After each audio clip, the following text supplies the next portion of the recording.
வணக்கம், நான் உங்கள் பெங்களூர் தமிழன். நம்ம இன்னைக்கு ஒரு ஃபேண்டாஸ்டிக்கான சாம்பார் செய்ய போகிறோம். என்னென்னு பார்க்குறீங்களா? மங்களூர் சாம்பார்.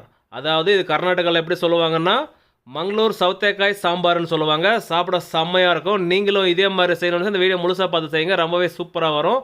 செஞ்சு சாப்பிட்டு பார்த்துட்டு கமெண்ட்டில் சொல்லுங்கள் எப்படி இருந்தால் நான் தெரிஞ்சுக்கிறேன். அப்படியே நம்ம சேனலை சப்ஸ்கிரைப் பண்ணி வச்சுக்கோங்க. பக்கத்துலேயே பெல் ஐக்கானுக்கு அதையும் கிளிக் பண்ணி வச்சுக்கோங்க. அப்போ தான் அடுத்தடுத்து போடுற வீடியோ நோட்டிஃபிகேஷனாக வரும் உங்களுக்கு. வாங்க இப்போ வீடியோக்குள்ளே போய் மங்களூர் சாம்பார் எப்படி செய்கிறதுன்னு பார்க்கலாம்.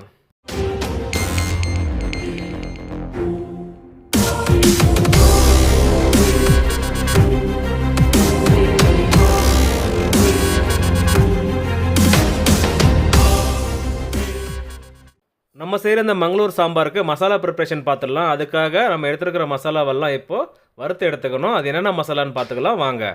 கடுகு எடுத்துருக்கோம் 2 டேபிள் ஸ்பூன், சீரகம் 3 டேபிள் ஸ்பூன் எடுத்துருக்கோம், உளுந்து 50 கிராம் எடுத்துருக்கோம், வெந்தயம் 2 டேபிள் ஸ்பூன் எடுத்துருக்கோம், தனியா 50 கிராம் எடுத்துருக்கோம், மிளகு 30 கிராம் எடுத்துருக்கோம், வரமிளகா ஒரு 30 எடுத்துருக்கோம். இப்போ இதெல்லாம் சேர்த்து நம்ம வறுத்துக்கு போகிறோம். மீடியம் ஃப்ளேமில் வச்சுட்டு வறுக்கலாங்க. லைட்டாக கலர் மாதிரி வரும். வறுக்கும் போதே ஒரு மாதிரி ஸ்மெல் வரும், மசாலா ஸ்மெல் நமக்கு வரும். அது வரைக்கும் இதை வறுத்துக்கலாங்க.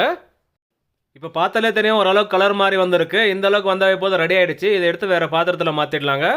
அதில் இப்போ தேங்காய் துருவல் போடலாம். 2 தேங்காய் துருவி வச்சுருக்கோம், அதில் போட்டுக்கலாம். இப்போ இதை நல்லா அரைச்சி எடுத்துக்கலாம்.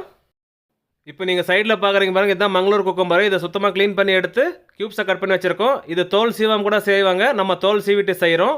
இது க்ளீன் பண்ணதுக்கப்புறம் 1 கிலோ வந்திருக்கு. இது ஒரு பாத்திரத்தில் போட்டுக்கலாங்க. இப்போ இதில் ஒரு 1.5 லிட்டர் அளவு தண்ணி ஊற்றிட்டு இதை வேக வைக்க போகிறோம். அது கூட என்னென்ன மசாலா போடுறதை பார்க்கலாம் வாங்க.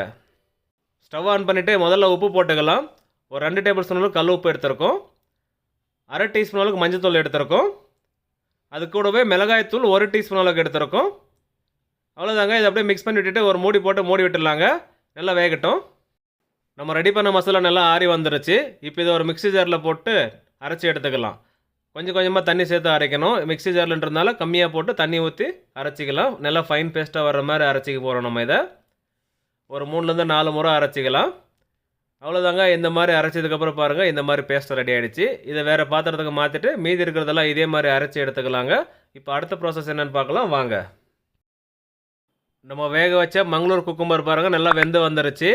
இப்போ இதை எடுத்து நம்ம ப்ரெஸ் பண்ணி பார்க்கலாம். நல்லா சாஃப்டாக வெந்திருக்கும். அந்த மாதிரி வந்துச்சுனாவே போதும். இது ரெடி ஆகிடுச்சுங்க.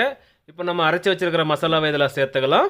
நம்ம செஞ்சிட்ருக்கிற இந்த சாம்பார் 100 பேர் சாப்பிட்லாம், அந்த அளவுக்கு இருக்குங்க.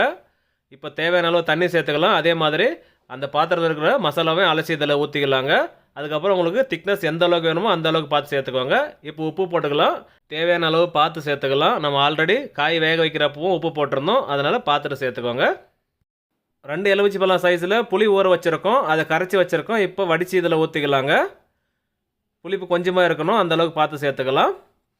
இப்போ இதை அப்படியே நல்லா மிக்ஸ் பண்ணி விட்டுடலாங்க. இந்த சாம்பாரோட மெயின் இன்க்ரீடியன்ஸ் போட போகிறோம். இப்போ அதுக்காக நம்ம ஜாகரி எடுத்துருக்கோம், வெல்லம் நல்லா பொடி பண்ணி எடுத்துகிட்டு ஒரு 3 டேபிள் ஸ்பூன் அளவுக்கு போட்டுக்கலாம். அதுக்கப்புறம் உங்களுக்கு இந்த ஸ்வீட்னஸ் எவ்வளோ தேவை அந்த அளவுக்கு பார்த்து சேர்த்துக்கோங்க. நம்ம ஒரு 3 டேபிள் ஸ்பூன் போடுறோம், இதுவே கரெக்டாக இருக்கும். தேவைப்பட்டால் இன்னும் கூட சேர்த்துக்கலாம். இந்த சாம்பார் கண்டிப்பாக ஸ்வீட்டாக இருக்குங்க. கொதி வர ஆரம்பிச்சிருந்து 2 நிமிஷம் கொதி வந்தாலே போதும், இந்த சாம்பார் ரெடிங்க. இப்போ ஸ்டவ் ஆஃப் பண்ணிவிட்டு ஒரு தாளிப்பை போட்டோம்னா முடிஞ்சதுங்க. ஒரு ஃபேண்டாஸ்டிக்கான நோ தால், நோ ஆனியன், நோ கார்லிக் ஒரு சாம்பார் செஞ்சு காமிச்சிருக்கோம் மங்களூர் ஸ்டைலில். நீங்களும் இதே மாதிரி செஞ்சு சாப்பிட்டு பார்த்துட்டு அப்படியே உங்கள் ஃப்ரெண்ட்ஸ்க்கு ஷேர் பண்ணிவிடுங்க. Thank you so much. பாய்.